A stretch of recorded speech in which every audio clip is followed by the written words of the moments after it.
Hi everyone. पिछले video में हमने देखा कोविड के बारे में एंड कोविड को किस तरीके से मैनेज किया जा सकता है।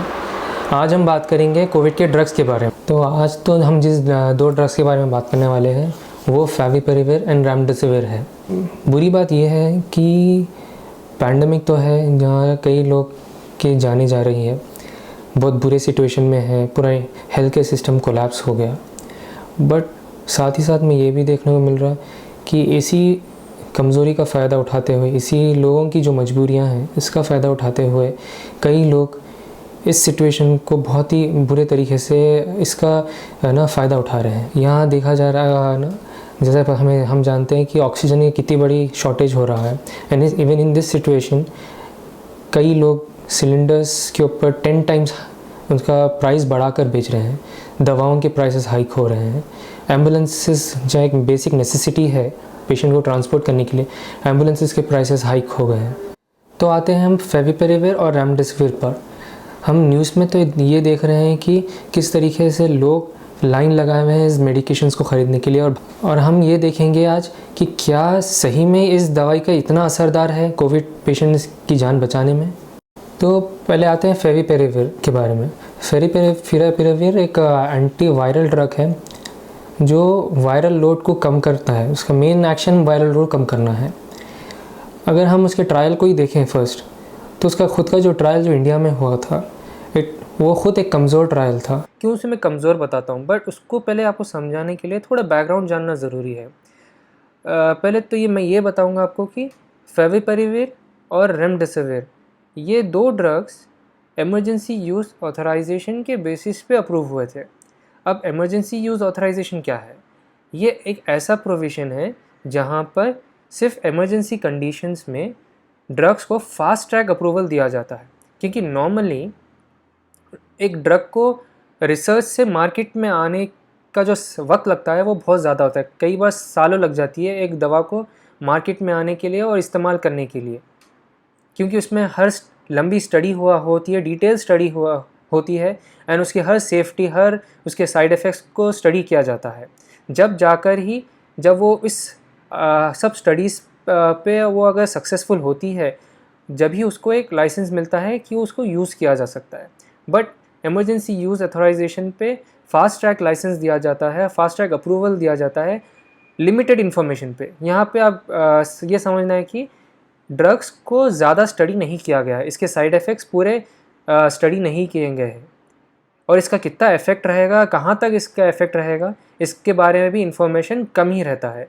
बट ये इसलिए अप्रूव किया जाता है क्योंकि ऐसी इमरजेंसी सिचुएशन होती है जहाँ पे इसका जो ड्रग अप्रूवल अथॉरिटी होती है, जो इंडिया के केस में DCGI है, वो इसको फास्ट ट्रैक अप्रूवल देती है। यहाँ तक कि इंडिया में जो वैक्सीन अप्रूव किए गए थे वो भी इमरजेंसी यूज़ ऑथराइजेशन के बेसिस पे ही किए गए हैं, और आने वाले कुछ दिनों में और महीनों में कई और दवाओं पर रिसर्च किया जा रहा है और उन दवाओं को भी इमरजेंसी यूज़ ऑथराइजेशन के इस प्रोविज़न के ज़रिए अप्रूव करने वाले हैं। बट प्रॉब्लम यहाँ आती है कि इंडिया के जो DCGI है उनके पास ना ही इमरजेंसी यूज़ ऑथराइजेशन का क्लियर कट डेफिनेशन है, ना उनके पास क्लियर कट गाइडलाइंस है, ना उनके पास क्लियर कट रूल्स हैं। तो प्रॉब्लम यहाँ आता है कि वो फिर किस बेसिस पे ये ड्रग को अप्रूव किया जा रहा है। यहाँ तक कि कई एक्सपर्ट्स ने भी इस सवाल को उठाया है कि आखिर कौन से गाइडलाइंस हैं, आखिर कौन से डेफिनेशन के ज़रिए इस ड्रग्स को अप्रूव किया जा रहा है। तो ये बहुत बड़ी कंसर्निंग बात है। अब वही हम अगर US के FDA पे देखें, जो FDA वहाँ US का एक ड्रग अथॉरिटी है, वहाँ पे अगर हम देखें उनके जो मैं आपको पेज सामने दिख रहा है वो उनका ऑफिशियल वेबसाइट का पेज है, वहाँ पे क्लियर कट डेफिनेशन है।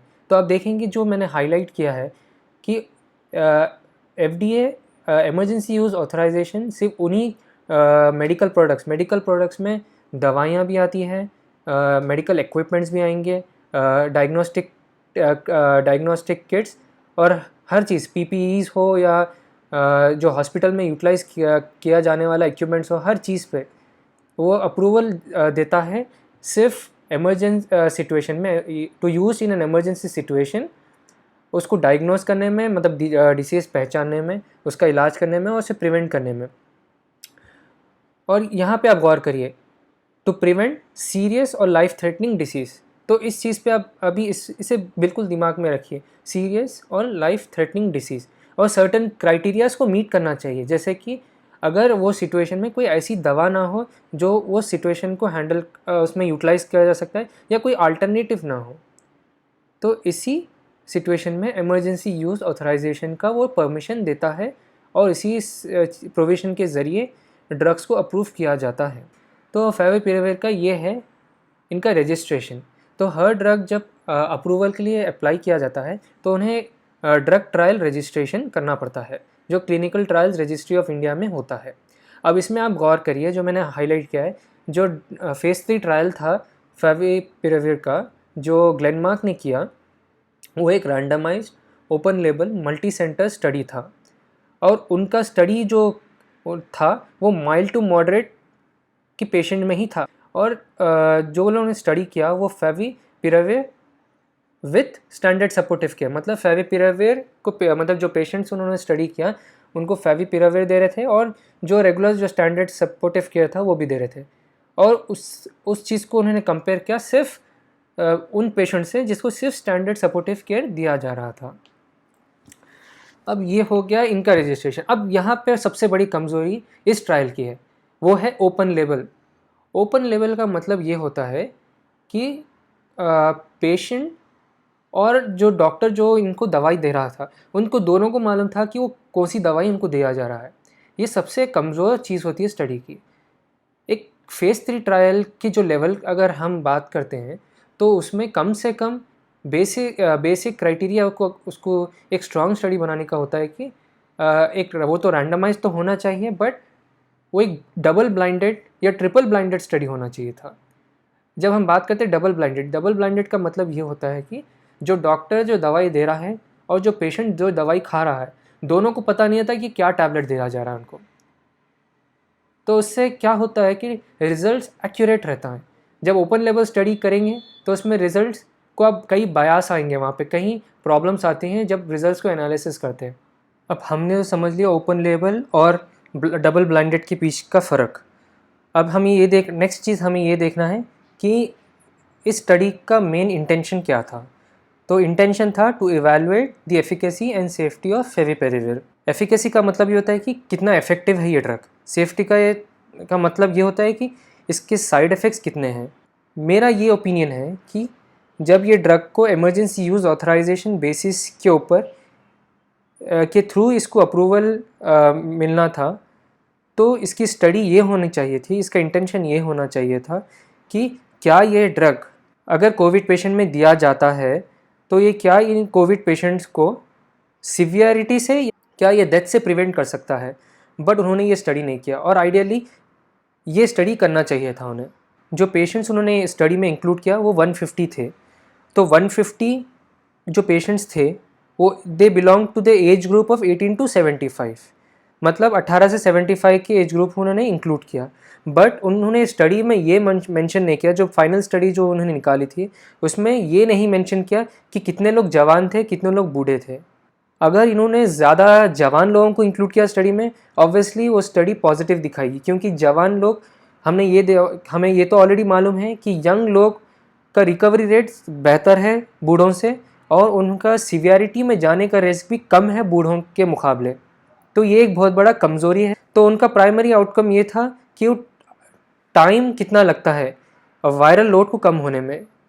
बट कई स्टडीज़ में ये मालूम चल गया है अभी कि वायरल लोड का और सीवियरिटी, डिसीज़ के सीवियरिटी से कोई कनेक्शन नहीं है, और उसके रिकवरी से भी कोई कनेक्शन नहीं है। ये देखा गया है रिकवरी के बाद भी पेशेंट्स को पॉजिटिव टेस्ट आ सकता है, बट इसका ये मतलब नहीं है कि वो कंटेजियस है या किसी को इन्फेक्शन पहुंचा सकते हैं।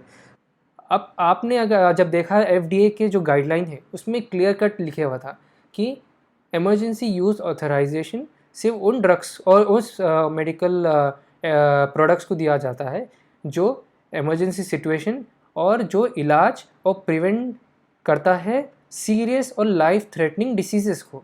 बट यहाँ पे आप देख रहे हैं कि वो माइल्ड टू मॉडरेट, यहाँ सेंस नहीं बनता, क्योंकि अगर हम कोविड तो ये एक बात तो फैक्ट है कि कोविड एक नया बीमारी है, उसके बारे में इंफॉर्मेशन ज़्यादा नहीं है, बट एटलीस्ट बेसिक इन्फॉर्मेशन और फैक्ट बहुत क्लियर कट है जो स्टार्टिंग से दिखते आया है कि maximum 85 to 90% of the patients जो कोविड से बीमार होते हैं वो माइल्ड टू मॉडरेट ही हैं, बट जो डेथ है, जो सीरियस होने का जो सीरियस हो रहे हैं वो पेशेंट्स 5 to 10% ही है। एंड वही पेशेंट जो सीरियस हो रहे हैं, जो क्रिटिकल कैटेगरी में जा रहे हैं पेशेंट्स कोविड के, वही पेशेंट्स हैं जो मर रहे हैं। माइल्ड टू मॉडरेट पेशेंट्स ना ही वो मर रहे हैं, ना उनको सीवियर डिसीज़ हो रहा है। तो कोई सेंस नहीं बनता कि इस पेशेंट्स के में ट्रायल किया जाए और इस पेशेंट्स के लिए कोई दवाई निकाला जाए इस प्रोविज़न के ज़रिए। और एक कमज़ोर चीज़ जो है यहाँ पे हम देखेंगे ट्रायल में, जो वो कर रहे हैं कि विद इन 48 आवर्स, मतलब पेशेंट्स को जो फेविपिराविर दिया जा रहा है with in 48 hours of diagnosis, और उसका जो इंडिकेशन भी है कि जो पेशेंट्स कोविड में डायग्नोस हो रहे हैं उन्हें विद इन 2 डेज़ के अंदर अंदर दिया जाए तो उसका मैक्सिमम बेनिफिट आता है, अदरवाइज़ उसका बेनिफिट उतना नहीं है। वो एक प्रॉब्लम है, क्योंकि यहाँ पे इंडियन कॉन्टेक्स्ट में पेशेंट को कोविड टेस्ट करा के उसे रिपोर्ट मिले तक ही 3 से 4 दिन निकल जाते हैं, बिकॉज पेशेंट 2 दिन में, क्योंकि इनिशियल मैक्सिमम पेशेंट्स में इनिशियल सिम्टम्स सब नहीं आ जाता, किसी को सिर्फ वीकनेस शुरू होता है या किसी को सिर्फ हल्की सी जुकाम होती है, और इस चीज़ के बेसिस पे पेशेंट्स कोविड टेस्ट नहीं करवाते। इंडियन सिनेरियो ऐसा है कि पेशेंट्स वेट करता है, 2 दिन वेट करता है, 3 दिन वेट करता है, उसके बाद जाके कोविड टेस्ट करवाता है। एंड कोविड टेस्ट करवाने के बाद मिनिमम 24 आवर्स लगता है रिपोर्ट आने में। एंड अभी के सिचुएशन में किसी को 5 दिन लग रहा है रिपोर्ट मिलने में, किसी को 10 दिन लग रहा है रिपोर्ट मिलने में। एक्सक्लूशन क्राइटेरिया माने जिस पेशेंट को उन्होंने स्टडी में नहीं कंसिडर किया, वो पेशेंट सीवियर इन्फेक्शन वाले या जिसको वेंटिलेटर सपोर्ट पे या एक्मो सपोर्ट पे गए। यहाँ पे एक बहुत बड़ी सैडनिंग बात है कि पेशेंट जो कोविड से मर रहा है वो यही कैटेगरी वाले लोग हैं जिसको सीवियर इन्फेक्शन हो रहा है, जो वेंटिलेटर पे जा रहे हैं, जो एक्मो पे जा रहे हैं। आप ये इमरजेंसी यूज़ ऑथराइजेशन पे तो दवाई तो निकाल रहे हो, बट इसी पेशेंट को बेनिफिट नहीं दे रहे हो। फेविपिराविर इंडिया की स्टडी तो आपने देख ली। अब मैं आपको कंपैरेटिव बताता हूँ एफडीए की, जो ड्रग्स को एफडीए ने अप्रूवल दिया, तो किन किन ड्रग्स को एफडीए ने अप्रूवल दिया। आपने तो अब फेमिलियराइज हो गए कि एफडीए क्या गाइडलाइंस थे इमरजेंसी यूज़ ऑथराइजेशन के बेसिस पर। अब देखते हैं, तो इमरजेंसी ऑथराइजेशन के बेसिस पे एफडीए ने अप्रूव किया वैक्सीन्स को, बिल्कुल सही है, बिकॉज ये प्रिवेंट करता है कोरोना वायरस से। और दूसरे ड्रग्स देखिए उन्होंने क्या किया, ये ड्रग्स देखिए जो वेंटिलेशन आईसीयू सेटिंग में, मतलब जो पेशेंट को मैकेनिकल वेंटिलेशन की ज़रूरत पड़ रही है आईसीयू में। इसको ड्रग्स में भी आप देखेंगे कि माइल्ड टू मॉडरेट है, बट आप नीचे देखोगे कि उन्हीं पेशेंट में स्टार्ट करना है जो हाई रिस्क ग्रुप में है, जो सीवियर कोविड की तरफ बढ़ सकता है या हॉस्पिटलाइजेशन के रिस्क में है। अब दूसरी ड्रग देखिए जो सैसिरिवीमैब, ये भी ड्रग है, माइल्ड टू मॉडरेट में स्टार्ट करना है मगर हाई रिस्क ग्रुप में, जो हाई रिस्क है सीवियर कोविड के या हॉस्पिटलाइजेशन बनने के। ये देखिए और भी जो ड्रग्स एफडीए ने अप्रूव दिया, ये है बैरिसिटिनिब। देख यहाँ पे आप गौर करिए, बैरिसिटिनिब, रेमडेसिविर। मैं आपको रेमडेसिविर के बारे में बताने वाला था तो यहीं बता देता हूँ। तो रेमडेसिविर पे भी मल्टीपल स्टडीज़ हुए हैं और कहीं भी स्टडीज़ में ये नहीं बताया गया कि रेमडेसिविर कुछ फ़ायदा पहुँचाता है, बट हाँ कहीं कुछ पेशेंट्स में फ़ायदा पहुँचाता हुआ दिखा है, बट सिर्फ उन्हीं पेशेंट में जो आप गौर करेंगे यहाँ पे कि सिर्फ जिसको सीरियस है, जिसको वेंटिलेटर पे डाला गया हो या किसी को जिसको एक्मो पे डाला गया हो। और यहाँ पे आप गौर करिए, रेमडेसिविर अकेले कोई काम नहीं है। इंडिया में रेमडेसिविर को अकेले यूज़ किया जा रहा है, लोग इतने परेशान हो रहे हैं उसको ख़रीदने के लिए, यहाँ तक कि ब्लैक मार्केटिंग भी उसकी हो रही है। लोग double the price, 10 times the price उसको ख़रीद रहे हैं। बट रेमडेसिविर कहीं पर भी स्टडी में बता नहीं है कि वो अकेले कुछ बेनिफिट दे सकता है, बट हाँ कुछ ड्रग्स के कॉम्बिनेशन में उसका बेनिफिट देखा गया है और कुछ ड्रग्स के कॉम्बिनेशन के साथ और सपोर्टिव केयर के साथ ही यूज़ किया जा रहा है। तो यहाँ पे भी आप वही देखेंगे। ये एक रेमडेसिविर का हो गया। और दूसरा अब कॉन्वालेसेंट प्लाज्मा, ये भी देखिए हॉस्पिटलाइज पेशेंट के लिए अप्रूव किया। यहाँ पे एक रिप्लेसमेंट एंटीकोआगुलेशन सोल्यूशन है, डायलिसिस को CRRT भी बोलते हैं, तो उसके लिए यूज़ किया जा रहा है। ये प्रोपोवेन बोल के एक दवाई है, इसको भी मैकेनिकल वेंटिलेशन ICU के पेशेंट्स में ही यूज़ किया जा रहा है। यहाँ देखिए रेमडेसिविर जो सर्टेन हॉस्पिटलाइज पेशेंट्स के लिए जो यूज़ हो रहा है, ओनली रिक्वायरिंग हॉस्पिटलाइजेशन, उन्हीं पेशेंट्स में, हर किसी के लिए नहीं। तो आप कितना फ़र्क देख रहे हो यहाँ पर, कितना डिफरेंस देख रहे हो। एक ड्रग जो इंडिया में इमरजेंसी यूज़ ऑथराइजेशन के बेसिस पे बहुत बड़े क्लेम्स के साथ रिलीज़ हुई, इतना बड़ा लूप होल्स है उसके खुद के स्टडी में। आप ये भी कंपैरेटिवली देख रहे हो कौन से ड्रग्स FDA ने अप्रूव किया, ज़मीन आसमान का फ़र्क है यहाँ पे।